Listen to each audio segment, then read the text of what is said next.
God Eater Burst is an RPG that's very similar to the likes of Monster Hunter and sees you taking on missions whilst gathering resources to improve your character and their effectiveness in battle. The story is that Earth is being taken over by mutant beasts known as the Aragami, and the God Eaters are the only thing that can save the world. Wielding their God Arc, a special weapon used for slaying the Aragami, you set off on your journey to hopefully bring down the threat they pose. Now the battle system is intense and unique. Brutal is the best word to describe it, but there is much more to it than just that. The versatility of the combat is vast and worth exploring. With the options of blades, guns and shields, you can shape your character to play the game the way you want to play it. There is also the ingenuity of being able to switch between a gun or a sword at any moment. Because of the many functions of the God Arc weapon, you will never feel overwhelmed. Unlike other games in the genre, you don't simply level up to grow your character, but rather devour cores which are left by fallen enemies. The cores are transformed into materials which, when combined with the various items you'll find across the map, allow you to create stronger weapons, shields and guns to upgrade your stats.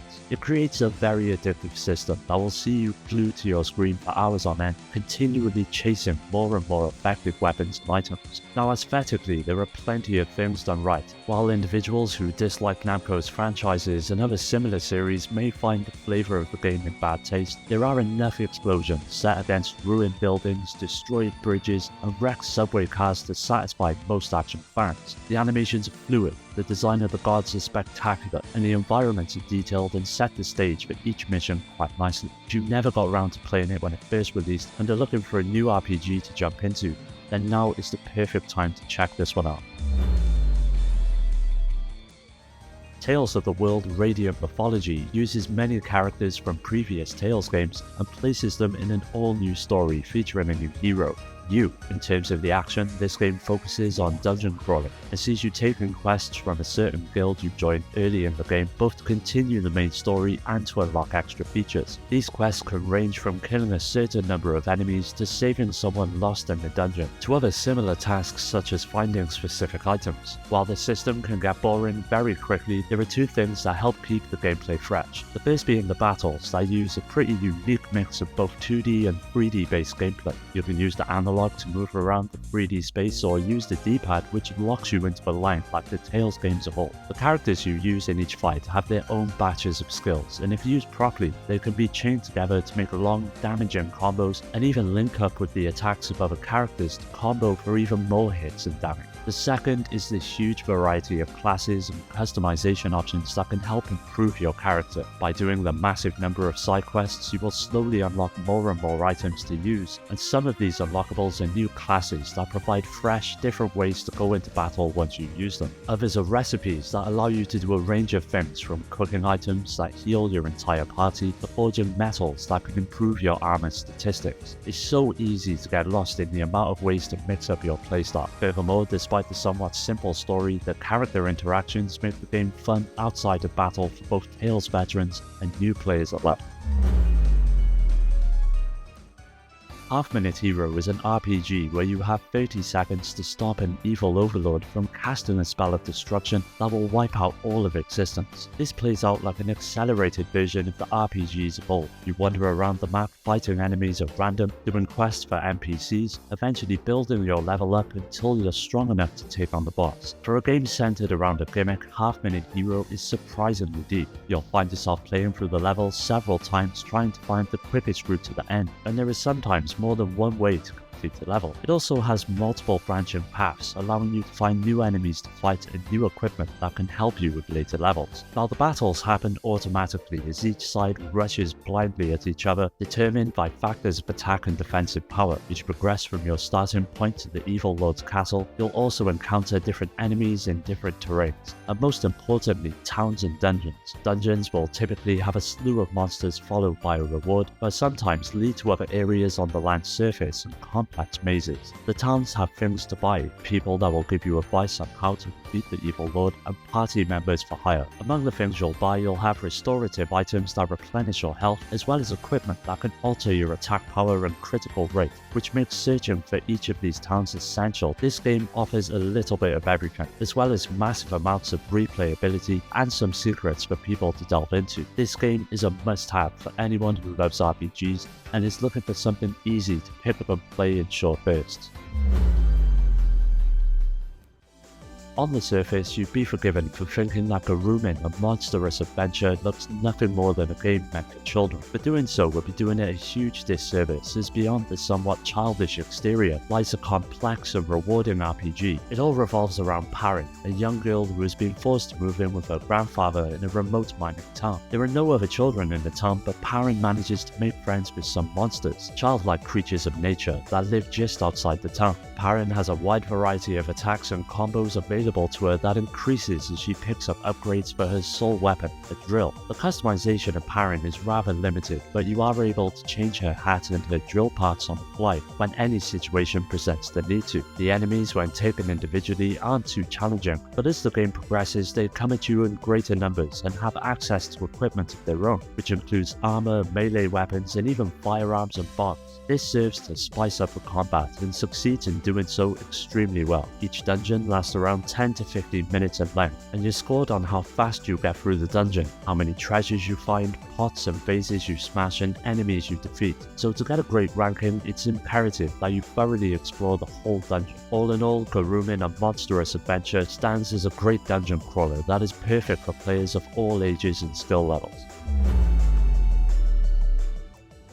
If there was one game that became synonymous with the PSP, it would have to be Monster Hunter, that saw several iterations on the handheld. In my eyes, Freedom Unite is the best, and one of the main attractions of the game is its challenge. Each of the monsters have a unique way of seeming to bombard you with attacks, and most of the time you cannot jump straight into a boss's quest and expect to beat them first try, because each of them have strategies that you must learn by experience. You can carve the monster if defeated, extracting materials for crafting, or as an alternative in sometimes more challenging option, you may capture the monster by trapping it. Either of those paths you decide to take will still be greeted by a reward screen after completing the quest, and defeating each monster will give you a nice reward, but capturing it will give you an even larger one. With the acquisition of these materials, you can craft yourself a new weapon or armor, or even improve upon what you have already. This creates the near endless loop of gameplay for the adventure, and with up to 500 hours of playtime, there is plenty to see and do across the adventure. Now, for a PSP game, the graphics of Monster Hunter Freedom Unite are extremely impressive. Each of the areas are very diverse in appearance and sometimes in size. Several of them provide cliffs or edges that portray beautiful scenes that look incredible on the small screen. To top this off, each and every one of the enemies and weapons in the game are all lovingly detailed, further pulling the player into the immersive world that Capcom created. This game is nothing but choices, with countless different weapons to choose from, dozens of monsters to hunt, and hundreds of quests to choose from. The player has countless options, so if you're looking for the best of Monster Hunter on the PSP, look no further than Freedom Unite.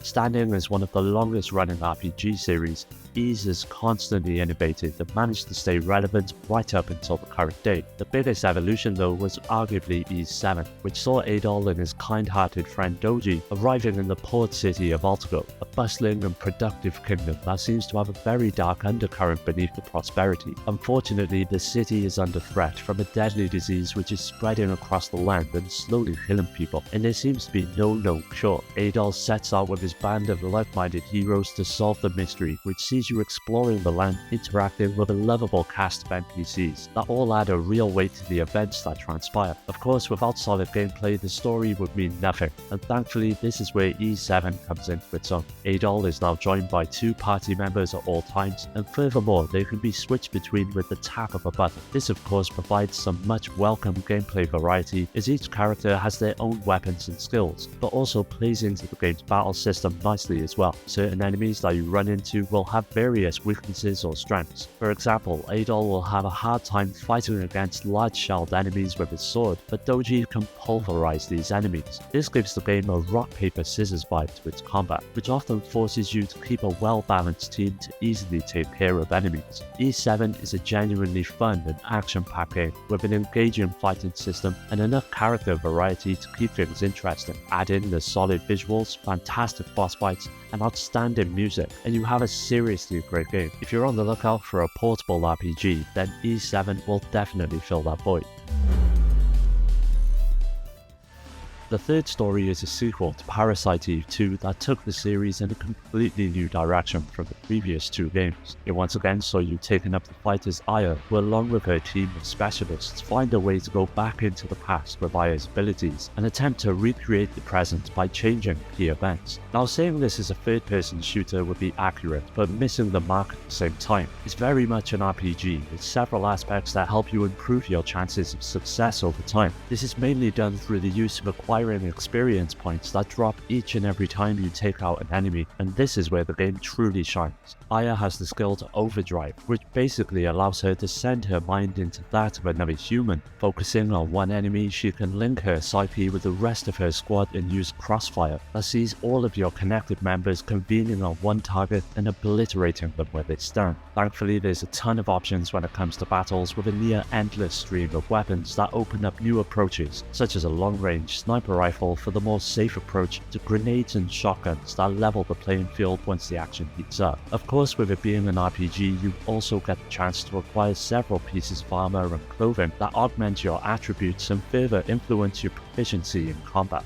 Now, when it comes to presentation, it doesn't get much better than Third Birthday. Sure, it strays from the established designs of the originals, but with its highly detailed 3D character models, beautiful environments and tons of variety, what more could you ask for on the PSP? If you played the two previous games, then the Third Birthday is an absolute must-have. But if you never had the chance of playing them, Third Birthday is a much more accessible game that will appeal to casual fans as well. Crisis Core serves as a prequel to Final Fantasy VII and follows Zack, a man who works for the organization known as Shinra, as an elite warrior in a small group within the company. As with all RPGs, the more you progress, the more exciting and complex the battles become, practically forcing you to use your entire arsenal of spells and physical commands in order to succeed. It all revolves around something known as Digital Mindwave, which is represented by a slot machine on the screen. If you manage to line all of them up, you are granted special attacks that can absolutely wipe the floor with the enemy. The device uses soldier points, or SP, to keep running, and you earn SP by defeating enemies, and as a result this keeps the action flowing at a high pace and really helps the combat system come into its own. Of course, just like the original game, materia also plays a huge role in battle, with each color of materia representing a different type. You get more materia slots as you go, which proves useful as there's a good amount of it in the game, ranging from spells like Cure and Thunder to various commands such as jump or spinning attacks, which damage several enemies at a time. Now, besides the main quest, Crisis Core features hundreds of side missions that Zack can tackle. Most of the missions involve him going through an area to find and defeat a boss, but you'll get rewards for completing these missions that include rare materia and accessories, and some missions will give you new characters to add to the DMW. Visually, Square Enix have always prided themselves on high production values, and even knowing that, the obsessive level of graphical detail in Crisis Core is simply staggering and absolutely raised the bar for what the PSP was capable of. Sadly, some of the areas, especially from the side missions, are often rather bland, though the large majority of the game's environments are remarkably well made. Thankfully, this one recently got remade for modern consoles as well, so if you're looking to try it out, it may be worth giving that one a try instead.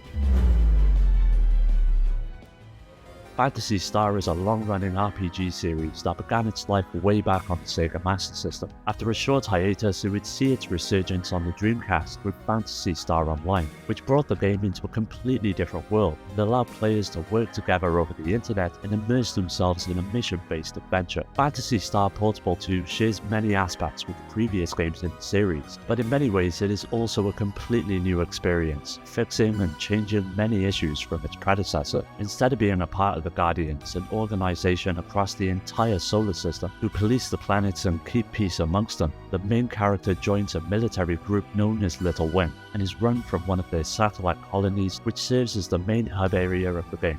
Gameplay has always been the best part of the Phantasy Star Online games in my opinion, and Phantasy Star Portable 2 has some of the best the series has to offer. You get to choose from 4 different classes known as Hunters, Rangers, Force and Bravers. Each of these have their own pros and cons, such as being better at ranged abilities or tanks that excel in close quarters combat. Naturally, a range of weapons and armor take the forefront and provide a means for the player to augment their abilities and looks, which have a noticeable effect out on the field. With an online mode, hundreds loads of weapons to find, increased level caps, 4 different classes to max out, tons of new maps, more difficulty modes, and many more additions, there is never a shortage of things to do in this game. Thankfully, it is now being fully translated into English, allowing players from around the world to jump in and experience one of the best Phantasy-style games that ever got released. Any fans of the series or just fans of action RPGs in general must try this game. Kingdom Hearts Birth by Sleep serves as a prequel to the events of the series and sees you taking on the role of Terra, Ventus, and Aqua as you thwart the advance of mysterious monsters known as Unversed and vow to defend the various worlds that make up the game. The basic gameplay remains unchanged from the main Kingdom Hearts games. You hack and slash your way through worlds using your Keyblade, although each character has slightly different fighting styles. Terra is slow but powerful, Ventus is weak but lightning fast, and Aqua makes the best use of magic. As you would expect, there's a huge amount of skills and special abilities that each character can use, which all have a specific use, especially when it comes to some of the more challenging boss fights. Visually, there is no denying that Birth by Sleep is something rather special. It's nearly on par with its home console variants, which stands as a real testament to the power of the PSP. Obviously, the polygon count is no doubt lower than in Kingdom Hearts 2, but you would never know from playing. Everything, from the backgrounds to the animations and models, look fantastic. Birth by Sleep lives up to the expectations of the Kingdom Hearts series and has everything you would expect in a good action RPG. While the lack of Final Fantasy characters was disappointing, the included Disney characters fit into the game nicely. Fans of the series will not be disappointed with the game, and even casual players will find a lot to enjoy. Well, that does it for today's video. Keep an eye out for part 2 as that will be coming up soon, so don't forget to subscribe and hit that bell to get notified about new videos and share the show with your friends. You can follow me on all of the socials which are linked below to stay up to date, and also join my growing community on Discord to meet many like-minded gamers to continue the conversation with. I'd like to give a special shout out to my Patreon supporters Rhino, Skilljam, Shuden, Richard, Amy, Daniel, Paul, Dio, Omar, Strider, Pierre, Carl, Awesome Jacket Dude, Ryan, Alex, GameCube Galaxy, Curse Salaryman, and Paddy J for their continued support that helps make these videos possible. If you're interested in joining my Discord or supporting the channel through Patreon, you'll find all of these links down below. As always, thanks for taking the time to watch the video. I'll catch you next time.